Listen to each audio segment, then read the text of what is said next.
ஸல்லல்லாஹு அலைஹி வஸல்லம் உடைய காலத்துல ஒரு தொழாத முஸ்லிம் கிடையாது. தொழாத ஒரு முஸ்லிம் கிடையாது. அப்படி இருந்திருந்தா சஹாபாக்கள் கழுத்தை வெட்டி இருப்பாங்க. ஸல்லல்லாஹு அலைஹி வஸல்லம் என்ன சொன்னாங்க? பள்ளிக்கு வராதவன் ஊட்ட நெருப்பு வச்சு பத்த வைக்கின்ற மனசு சொல்லுதுன்னு சொன்னாங்க.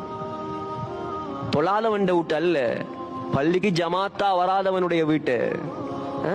யோசிச்சு பாருங்க. ஜைனப் ரலியல்லாஹு அன்ஹா கேட்டாங்க, யா ரசூலல்லாஹ், நாங்க உலகத்தில் அல்லாஹ் அழிவை உண்டாக்கும் போது அஃபனஹ்லிகு வஃபீனா ஸாலிஹூன், அழிவு வரும்போது நல்லவர்களும் அழிவோமா? ஸல்லல்லாஹு அலைஹி வஸல்லம் என்ன தெரியுமா சொன்னாங்க? நஅம் இதா கதுரல் கபஸ், ஜைனப், பாவம் அதிகரித்தால் நல்லவர்களையும் சேர்த்துத்தான் அல்லாஹ் அழிப்பான். இன்றைக்கு அவங்களோட உள்ளத்தை தொட்டு சொல்லுங்க, தொழக்கூடியவர்களுடைய எண்ணிக்கை கூடையா, தொழாதவர்களுடைய எண்ணிக்கை கூடையா?